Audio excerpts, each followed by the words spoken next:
नमस्कार दोस्तों, ढोल में पोल चैनल में आप सब मित्रों का हार्दिक स्वागत करता हूं। दोस्तों, महाभारत जिसे कि धार्मिक ग्रंथ बताया जाता है और जिसके बारे में हम जानते हैं कि उसमें कौरव पांडवों का महाभारत युद्ध का वर्णन है। महाभारत टीवी सीरियल बड़ा लोकप्रिय भी हुआ किसी ज़माने में दोस्तों। लेकिन जो लोकप्रिय कहानियाँ, जो अद्भुत कहानियाँ इस महाभारत के अंदर दी हुई हैं, वो जो युद्ध है वो तो बहुत कम है दोस्तों। इसमें जो ज़्यादातर कहानियाँ हैं वो इतनी विचित्र और अद्भुत हैं कि उनको पढ़ कर के सहसा यकीन नहीं होता है कि हमारे ये ऋषि गण, ये देवता गण कितने महान थे, कितनी महान थी हमारी देवियाँ। देखिए, उस समय के मनुष्य भी कितने विचित्र थे, राक्षस भी कितने विचित्र थे। कुछ भी कर सकते थे, कुछ भी संभव हो सकता था। चाहे जो पुत्र पैदा हो जाता था, चाहे जिससे संसर्ग हो जाता था, समागम हो जाता था, मछलियों से, मगरों से, हिरनियों से, तमाम जो है जानवरों से जो है मनुष्य पैदा हो जाते थे, देवता पैदा हो जाते थे, भगवान पैदा हो जाते थे दोस्तों। ये पढ़ने से ज्ञात होता है। महाभारत बड़ा विचित्र ग्रंथ है और इसीलिए ये इसको कहा गया। इसमें ब्राह्मणों की महिमा जो है कूट कूट के भरी हुई है। 70% जो इसका भाग है उसमें ब्राह्मणों की मर्यादा का वर्णन है। क्षत्रियों का इसमें जगह जगह अपमान है, महाभारत में भी दोस्तों। ये पढ़ने से विदित होता है और इसीलिए ये प्रचलित कर दिया गया कि महाभारत को किसी को घर में नहीं रखना चाहिए, नहीं तो उसके घर में भी महाभारत होता है। तो लोग डर करके महाभारत को घर में नहीं लाते खरीद के और ना इसको पढ़ते। दोस्तों, मैंने हिम्मत की थी बहुत वर्षों पहले, मैं महाभारत को पढ़ता रहा हूँ दोस्तों। तो जो प्रसंग हैं, जो मुझे अटपटे लगते हैं, वो मैं आपके समक्ष लाना चाहता हूँ। और दोस्तों, आपको भी आनंद आ रहा है, आप देख रहे हैं कल का जो वीडियो था, आप बड़ी संख्या में देख रहे हैं दोस्तों, आपको आनंद आ रहा है, अच्छे अच्छे कमेंट भी कर रहे हैं। और आपसे यही अनुरोध करता हूँ कि आप कमेंट ज़रूर करते रहिए ताकि मेरी भी हौसला अफजाई होती रहे और ताकि मैं ऐसे अद्भुत और विचित्र ज्ञान को जो कि हमारे धार्मिक ग्रंथों में भरा पड़ा है उसको आपके सामने लाता रहूं दोस्तों। आइए देखिए, आज जो है आगे बढ़ते हैं कल वाले वीडियो से। आपने अगस्त मुनि के बारे में जाना। ऋषि थे, ब्रह्मा के पुत्र पुलस्त के पुत्र थे और ये जो है घड़े से पैदा हुए थे। मित्र वरुण ने उर्वशी से संभोग किया था। ऐसा बताया जाता है इन्हीं ग्रंथों में कि उस वीर को जो है मित्र वरुण ने घड़े में रख दिया था। उर्वशी तो चली गई थी, तो वो जो है वशिष्ठ जी और ये हमारे अगस्त जी, ये जो है उससे पैदा हुए घड़े से। अब इनका कारनामा तो आपने देखा कि उन्होंने अपनी शादी के लिए जो पितर उल्टे लटके हुए थे उनके उद्धार के लिए इन्होंने जो है एक पुत्र की कामना की और पुत्र की कामना के लिए कोई इनको स्त्री नहीं मिली योग्य, तो इन्होंने स्वयं जो है अपनी पुत्री बनाई और उस पुत्री को जो है राजा को दे दिया। वो वहाँ पलती है और फिर जब 16 साल की हो जाती है वहाँ पहुँच जाते हैं। जब तरुण हो जाती है, युवा हो जाती है, तो कहते हैं मुझे दे दीजिए राजन, अब मैं इससे शादी करूँगा और संतान उत्पादन करूँगा। संतान उत्पादन करने के खातिर जो है लड़की आ जाती है, उसका नाम लोपामुद्रा है। वो इनके साथ रहने लगती है। लेकिन जब भी ये समागम के लिए कहते हैं तो वो कहती है कि महाराज आप क्या कह रहे हैं, मेरे वस्त्र और आभूषण उतार दूं? क्यों उतार दूं? आप भी पहनिए ऐसे ही, आप भी साई ठाट से रहिए मेरे साथ, क्योंकि मैं राजमहलों में पली हूँ, मैं जंगल की वासी तो हूँ नहीं, कोई तपस्वी तो हूँ नहीं, राजकुमारी हूँ और आप मुझे ब्याह कर लाए हैं संतान उत्पत्ति के लिए। तो आप भी ऐसा करें, आपके मेरे कहे अनुसार चलें। मैं तो आ गई आपके साथ, पिताजी को डरा दिया आपने, पिताजी डरे हुए थे भस्म कर देंगे, जाओ बेटा। तो मैं चली आई। लेकिन अब ऐसे ही तो सैया लाओ, जैसे कि मैं महलों में सैया पर सोती थी, और ऐसे ही आभूषण लाओ, ऐसे ही वस्त्र लाओ, ऐसे ही आप भी पहनो, ऐसे ही मैं पहनूं, तब मैं आपसे समागम करूँगी। ये कह करके वो कहते हैं, बड़े असमंजस में पड़ते हैं कि भाई इतना धन तो मेरे पास है नहीं। लेकिन जब वो राजकुमारी आग्रह करती, ज़्यादा ही मतलब हठ पकड़ती है, तो वो तैयार होते हैं कि चलो भाई राजाओं से अपने मांग के लाता हूँ, यजमानों के से जो धनाढ़ राजा हैं। तो इस तरह से वो दोस्तों चलते हैं और अंत में एक जो है राक्षस के यहाँ पहुँचते हैं। वो ज़्यादा पैसे वाला होता है, इलवल नाम का राक्षस, और उसका एक भाई जो है वातापी होता है। वो क्या करता है, इलवल राक्षस जो है ब्राह्मणों को उस बातापी को बकरा बना करके काट करके खिला देता है। ऐसे ही करता रहता है वो बातापी को।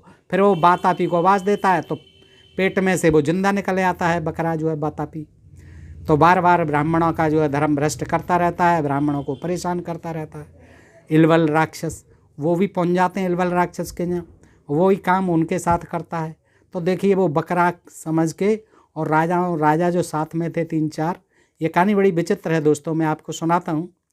तो वो जो है खा जाते हैं उसको, जो है पकाए हुए बातापी को। उनकी तो हिम्मत नहीं थी, राजा तो घबरा गए कि भाई हम कैसे खाएं इसने। तो वो कहते हैं चिंता मत करो मैं खाता हूँ। और खा करके फिर जो है उसने इलवल ने पुकारा, तो पीछे से उनकी जो है इतनी गर्जना के साथ जो है देखिए हवा निकली, उनका अधोवायु निकली कि सब डर गए। तो ये जो है बड़ी विचित्र कहानी है दोस्तों, आइए सुनते हैं, महाभारत से है और आपको आनंद जरूर आएगा दोस्तों, ऐसा मेरा फायदा है। आइए देखते हैं, ये वर्णन जो है बहुत अच्छा है। और इससे पूर्व मैं जो है इलवल और उसका भी प्रसंग थोड़ा सा बता दूं इसी से। ये पृष्ठ 327 पर है, फिर आगे बढ़ेंगे। और ये जो है दोस्तों महाभारत है, देखिए महाभारत द्वितीय खंड, गीता प्रेस गोरखपुर का ही है। और इसमें ये तीर्थ यात्रा पर्व है दोस्तों। तो देखिए इलवल के बारे में जानना है, इलवल कौन था और बातापी कौन था उसका भाई, और उनका क्या करिश्मा था दोस्तों। तो एक दिन दिति नंदन यानी दिति और अदिति 2 बहनें होती हैं। और दिति जो है राक्षसों की माता होती है, और अदिति जो है वो देवताओं की, इंद्र आदि देवताओं की माता होती है। दोनों बहन थी, राक्षसों की और देवताओं की माताएं। तो ये दिति जो है ये इनके राक्षस थे, तो इनका ही इलवल था पुत्र। तो एक दिन इलवल जो है तपस्वी ब्राह्मण से कहा, उसने तपस्वी ब्राह्मण से कहा कि भगवान आप मुझे ऐसा पुत्र दें। मतलब ब्राह्मणों के पास खान होती थी या कोई ऐसी मशीन होती थी कि ब्राह्मणों से कहो और पुत्र बना के दे देती थी, और किसी को ये अधिकार ही नहीं था। और ज़्यादातर जो है राक्षसों या राजाओं क्षत्रियों वो सब संतानहीन होते थे और ब्राह्मणों से ही वो पुत्र मांगते थे।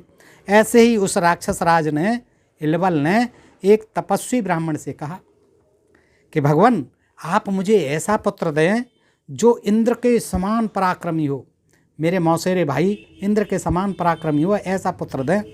अब ब्राह्मण पे होता तो वो खुद ही नहीं उसको इंद्र बनाकर इंद्र से टक्कर लेके अपना सिंहासन हथिया लेता, लेकिन नहीं, ब्राह्मणों के पास खान थी, बना देते थे। तो इलवल ने तपस्वी ब्राह्मण से कहा, देखिए आगे क्या होता है। तो उन ब्राह्मण देवता ने इलवल को इंद्र के समान पुत्र नहीं दिया। बोला ऐसा मैं कैसे कर सकता हूँ भाई, मैं तो नहीं दूंगा, देवता है इंद्र, तुम असुर हो, मैं नहीं दूंगा। तो इससे वह असुर उन ब्राह्मण देवता पर बहुत कुपित हो उठा, क्रोधित हो गया।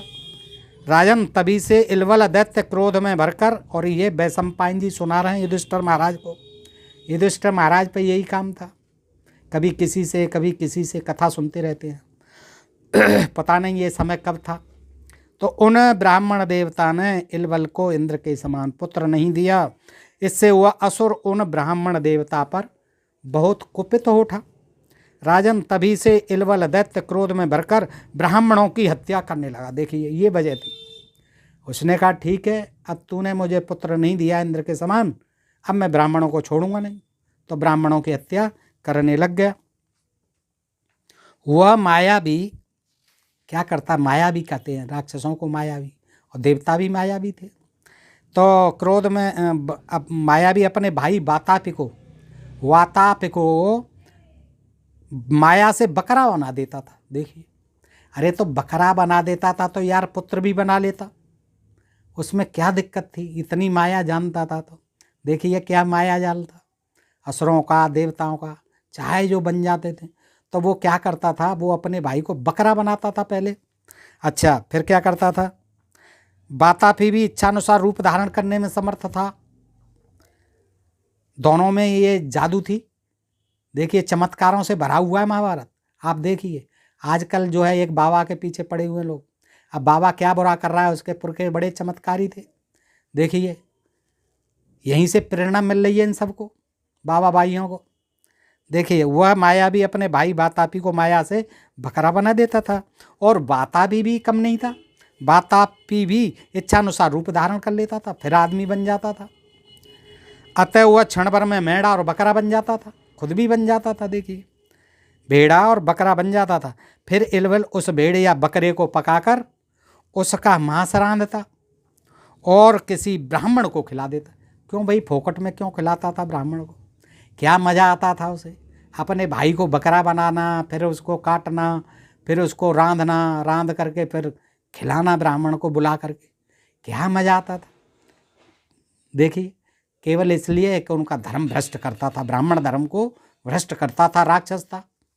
अच्छा, इसके बाद ब्राह्मण को मारने की इच्छा भी करता था, फिर मार देता था।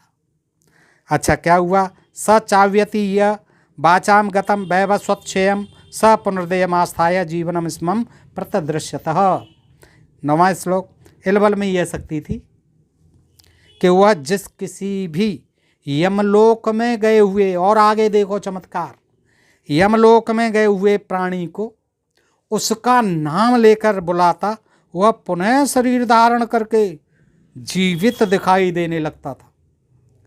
देखिए, ये भी एक इल्म था।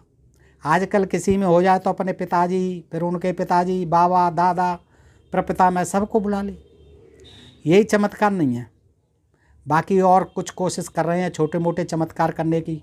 नाम बता देते हैं फेसबुक पर देख के, पता बता देते हैं, ये मकान बन गया तेरा, ये बता देते हैं, फेसबुक पर देख लेते हैं और फिर कहते हैं कि ये हम बता रहे हैं, हम बड़े आत्मज्ञानी हैं, बड़े दूरदर्शी हैं।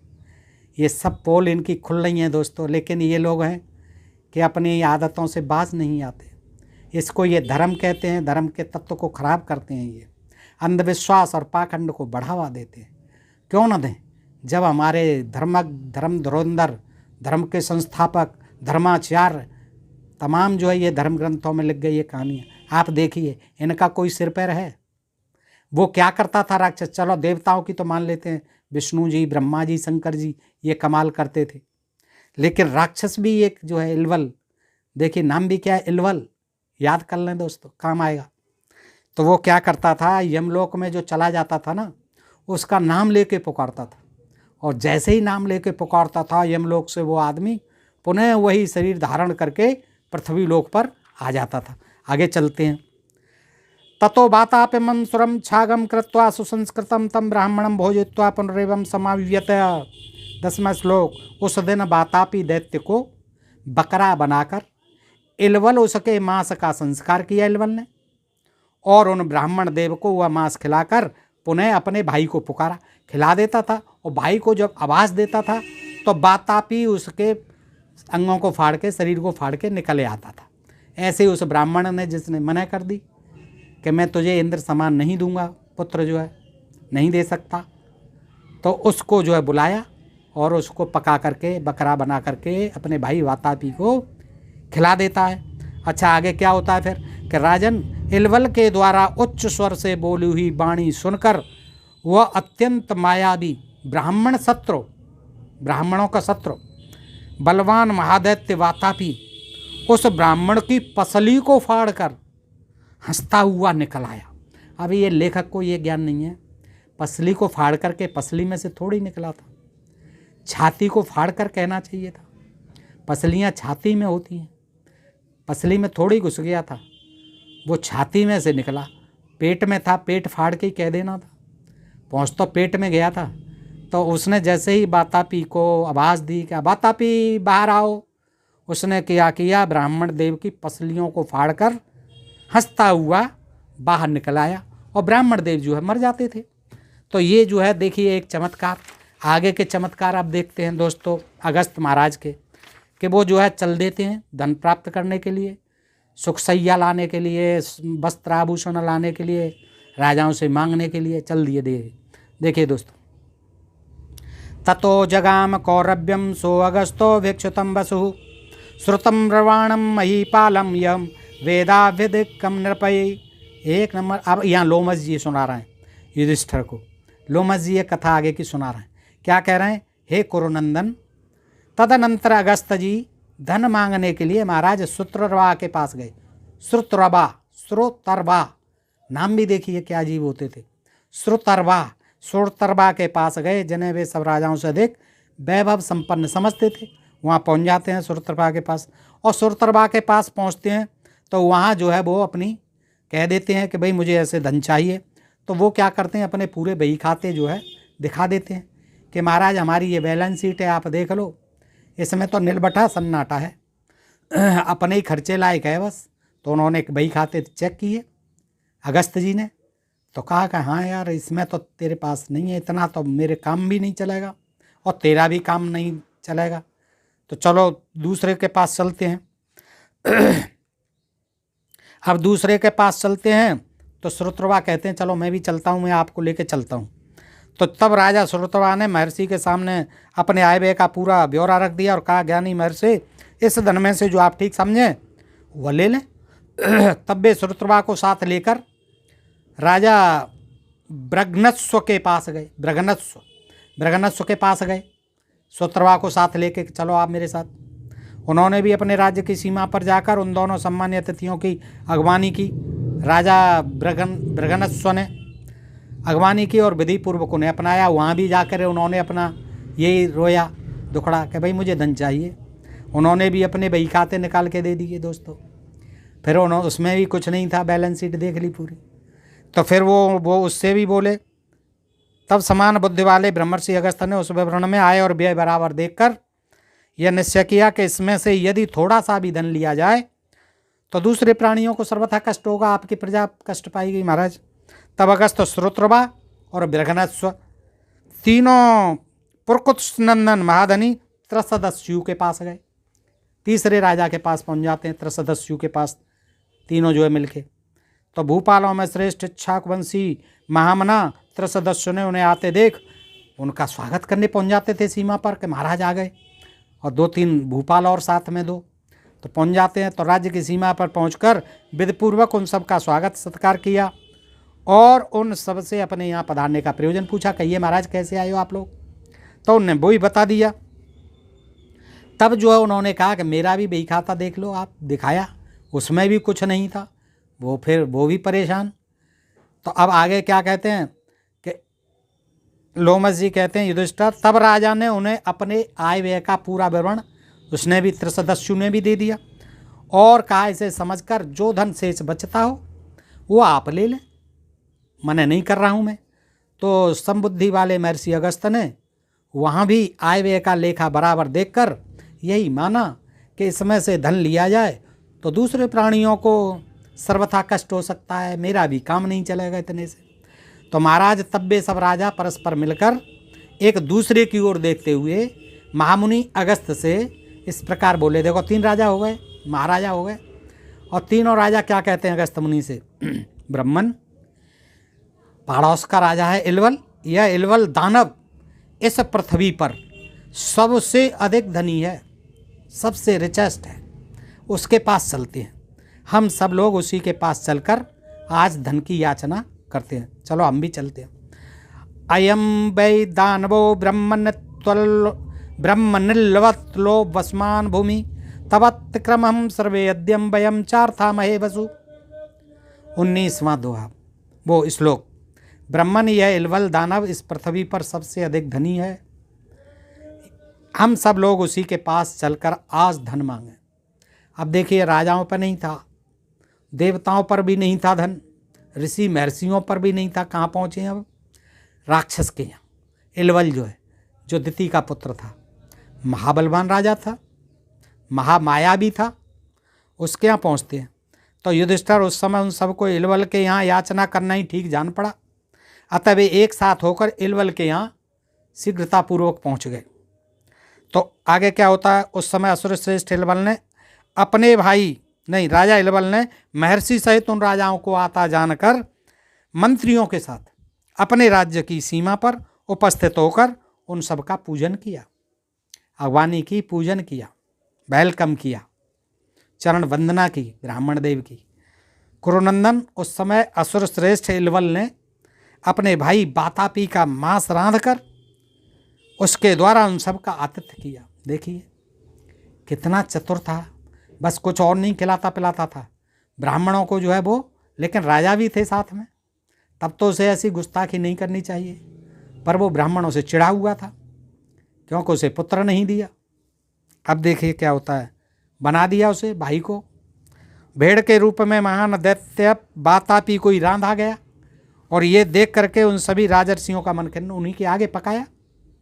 तो राजर्षि देख रहे थे जो साथ में आए थे राजा, और वे बड़े खिन्न हो गए कि ये क्या कर रहा है भाई, और ये हमें खिलाएगा।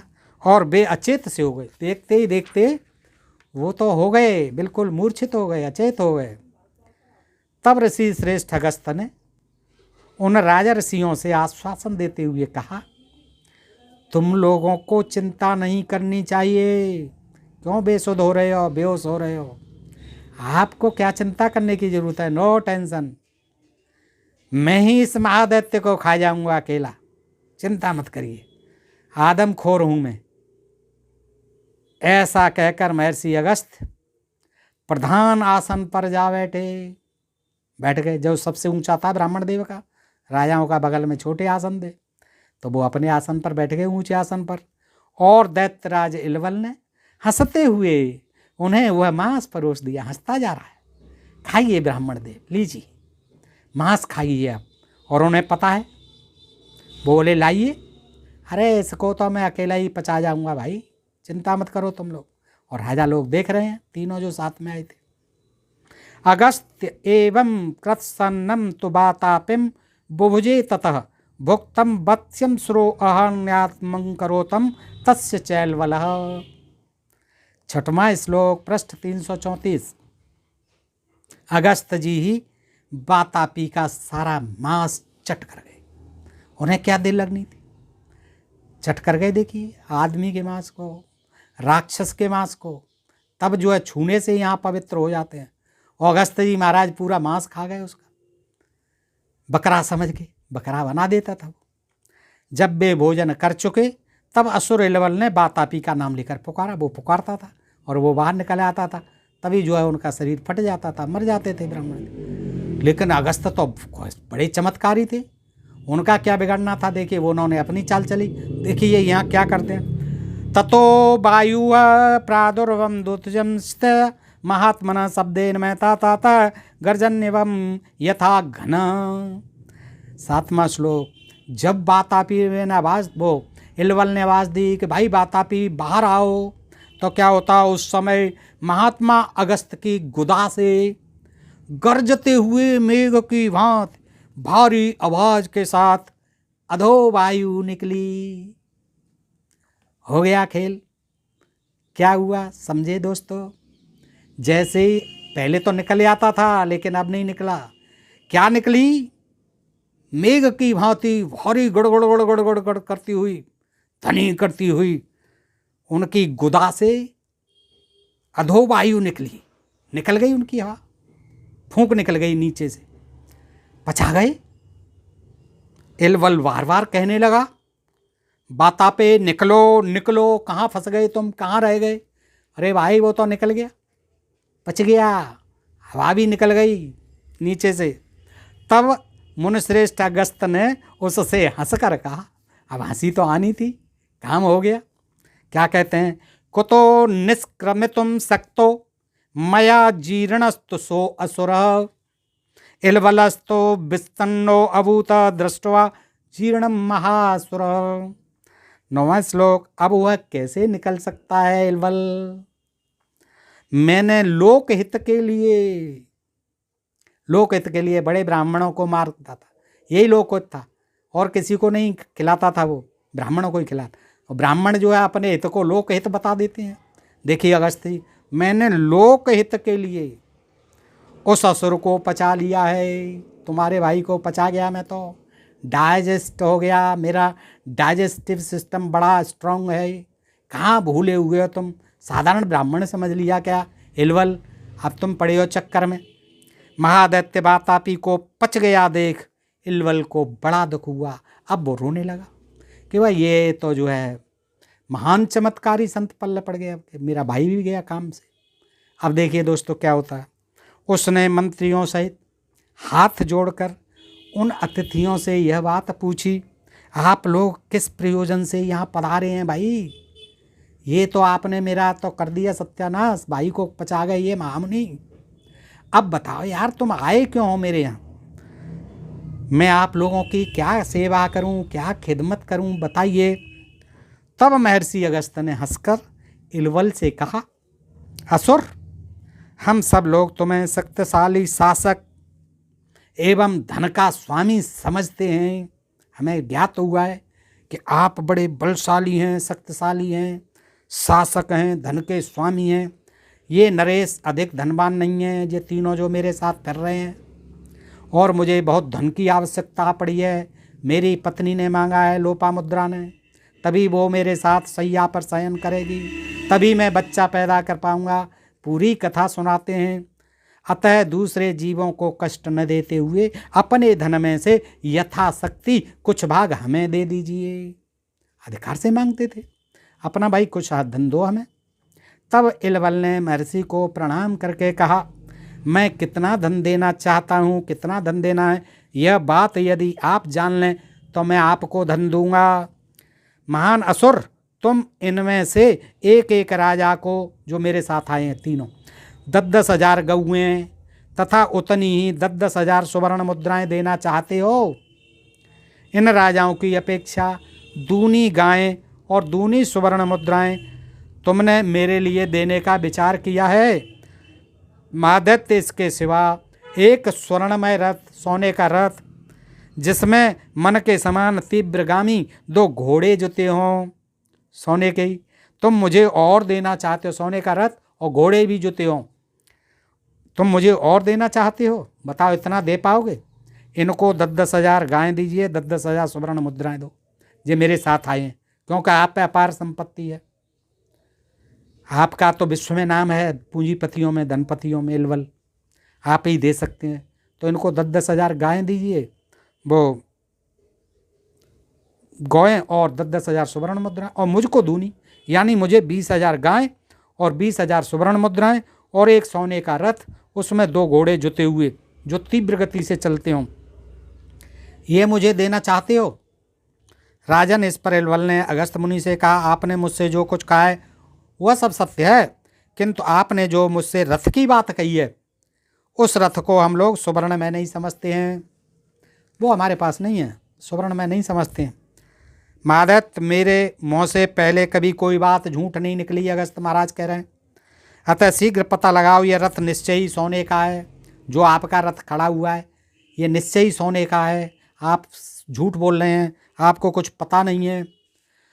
तो पता लगाने पर वह रथ सोने का ही निकला। राजा ने, असुर इलवल ने पास से देखा, जांच करवाई, सोने का ही निकला। तब मन में भाई की मृत्यु से व्यथित हुए उस दैत्य ने महर्षि को बहुत अधिक धन दिया। उस रथ में विराव और सुराव नामक 2 घोड़े, देखो घोड़ों के भी नाम होते, विराव क्या सुंदर नाम थे, और सुराव नामक 2 घोड़े जुते हुए थे। वे धन सहित राजाओं और अगस्त मुनि को शीघ्र ही मानो पलक मारते ही अगस्ताश्रम की ओर ले चल दिए, ले भागे। उस समय इलवल असुर ने अगस्त मुनि के पीछे जाकर उनको मारने की इच्छा की। देखिए, वो चल दिए, सब दे दिया, फिर मारने की इच्छा की, परंतु महातेजस्वी अगस्त मुनि ने उस महादैत्य इलवल को हुंकार से ही भस्म कर दिया। देखिए, वो मारने को चला और कितना भस्म कर दिया उसको, असुर को, उसको भस्म कर दिया, उसको खा के पचा गए। दोनों भाइयों का सत्यानाश कर दिया। तदनंतर उन वायु के समान वेग वाले घोड़ों ने उन सबको मुनि के आश्रम पर पहुंचा दिया। अब दोस्तों देखिए, अब ऐसे महर्षि आज होते तो कितना काम चलता। चाहे जैसे बॉर्डर पे जो है भस्म कर देते, सेना की इतनी, हमारे जवानों की इतनी जो है आवश्यकता नहीं होती, कितने करामाती थे, भस्म कर देते थे। भरतनंदन फिर अगस्त जी की आज्ञा ले वे राजर्षिगण अपनी अपनी राजधानी को चले गए और महर्षि ने लोपामुद्रा की सभी इच्छाएं पूर्ण की। उस धन से खूब सैया बन गई, खूब महल बन गए, तमाम धन दे दिया उसने इलवल ने, और बेचारे को, उसके भाई को भी खा गए और उसको भी मारे, भस्म कर आए। देखिए, ये थे ब्राह्मण देव। अच्छा, ये अब क्या होता है, तो अब कहते हैं शोभामयी कल्याणी अपनी पत्नी से, लोपामुद्रा से, तुम्हारे सद्व्यवहार से मैं अब बहुत संतुष्ट हूँ। मेरी जो जो अभिलाषा थी, लोपामुद्रा कहती है कि भगवान, मेरी जो जो अभिलाषा थी वह सब आपने पूर्ण कर दी। अब मुझसे एक अत्यंत शक्तिशाली पुत्र आप उत्पन्न कर सकते हैं। तो शोभामयी कल्याणी अगस्त जी कहते हैं, तुम्हारे सद्व्यवहार से मैं बहुत संतुष्ट हूँ। इतने तो पापड़ बिलवा दिए और जो है जगह जगह घूमे आए और जन क्या क्या करे आए, 2 को मारे आए, 1 को खाए आए। तो कहते हैं मैं आपके व्यवहार से लोपामुद्रा बहुत संतुष्ट हूँ। पुत्र के संबंध में तुम्हारे सामने एक विचार उपस्थित करता हूँ, सुनो। देखिए, एक विचार रखता हूँ आपके सामने। क्या तुम्हारे गर्भ से 1000 या 100 पुत्र उत्पन्न हो जो 10 के ही समान हो? देखो क्या बेतुकी बात करने लगे। जब तो 1 पुत्र चाहिए था, अब क्या कह रहे हैं? क्या तुम्हारे गर्भ से 1000 पुत्र पैदा हो सकते हैं या 100 पुत्र उत्पन्न हो सकते हैं जो 10 के समान हो? क्या वह बेतुकी बात है ना? जो 10 के समान हो तो 10 ही कहो ना कि 10 पुत्र पैदा हो सकते हैं। जो 10 के समान भी हों, भले ही वो 100 हो चाहे 1000 हो, 10 के समान हों, अथवा 10 ही पुत्र हों जो 100 पुत्रों की समानता करने वाले हों, अथवा 1 ही पुत्र हो जो हजारों को जीतने वाला हो। अब देखिए, कोई मतलब हुआ, 1 ही पुत्र हो जो हजारों को जीतने वाला हो। तो लोपामुद्रा बोली, तपोधन, मुझे सहस्त्रों की समानता करने वाला 1 ही श्रेष्ठ पुत्र प्राप्त हो। बस हजारों से 1 टक्कर ले सके, 1 ही ऐसा चाहिए मुझे, क्योंकि बहुत से दुष्ट पुत्रों की अपेक्षा 1 ही विद्वान एवं श्रेष्ठ पुत्र उत्तम माना गया है। तब तथास्तु कहकर श्रद्धालु महात्मा अगस्त्य ने समानशील स्वभाव वाली श्रद्धालु पत्नी लोपामुद्रा के साथ यथा समय समागम किया। गर्भाधान करके अगस्त्य जी फिर वन को चले गए तपस्या करने। क्या तू झेल, मेरा तो काम हो गया, मैंने अपने पुत्र का गर्भाधान कर दिया और मैं चला। देखिए, ये भी करते थे। अब बेचारी रह गई वो अकेली, क्योंकि अब उसने इतनी शर्त रख दी थी तो बदला तो लेना ही था, उसे परेशान करना ही था। ले भैया, मैं तो अपना चला अपनी कुटिया पर, तू रह इस राजमहल में, तू सुख भोग। तो गर्भाधान तत आधाय गर्भम तम गमदम वनम में सह तस्मिनम वन गते गर्भो बब्रधे सप्तम शारदान। 24 में गर्भाधान करके अगस्त्य जी फिर वन में चले गए। उनके वन में चले जाने पर वह गर्भ 7 वर्षों तक माता के पेट में ही पलता और बढ़ता रहा। ये देखिए महाभारत का अद्भुत ज्ञान। कभी आपने सुना नहीं होगा, पढ़ा नहीं होगा आज तक, न महाभारत सीरियल में ये चीज़ें दिखाई गई। वह गर्भ भाई साहब 7 वर्षों तक देखिए पलता रहा। क्या अद्भुत गर्भ था। 7 वर्ष तक वो बाहर आने का नाम ही नहीं लिया और बढ़ता रहा। अब बताइए, 9 महीने में तो इतना बड़ा हो जाता है बच्चा, अब 7 साल तक वो कितना बड़ा हो गया होगा। दौड़ना, कूदना, भागना, खाना पीना कैसे कर रहा होगा अंदर, जरा सोचिए, भेजा लगाइए दोस्त। लिखने वाले ने पता नहीं क्या कौन सी जड़ी बूटी खा करके ये चीज़ें लिखी। कहीं बकरा को आदमी को खा गए, पचा गए, गुदा से अधो वायु निकल पड़ी जैसे ही उसने बातापी को पुकारा। अब जो है गर्भाधान करके चले गए, वो तो चले गए, बला जो उसके सिर पड़ गई लोपामुद्रा के, वो परेशान है 7 वर्ष तक। अब वो कैसे कैसे दिन काट रही होगी अगस्त्य जी को कोई फिक्र नहीं है, वो अपने तपस्या में मस्त है। 7 वर्ष बीतने पर अपने तेज और प्रभाव से प्रज्वलित होता हुआ गर्भ उधर से बाहर निकला, चमकता हुआ वह गर्भ। उधर से 7 साल बाद उसको ध्यान आया कि मुझे बाहर चलना चाहिए। वही महाविद्वान दृढ़स्यु के नाम से विख्यात हुआ। देखिए क्या नाम था, दृढ़स्यु, बड़ा दृढ़ था दृढ़स्यु। सांगोपनिषादनाम वेदांजम पन्नव महातपा तत्स्य पुत्रो अभवन्द्रस्ये स तेजस्वी महादुज। 26वां श्लोक।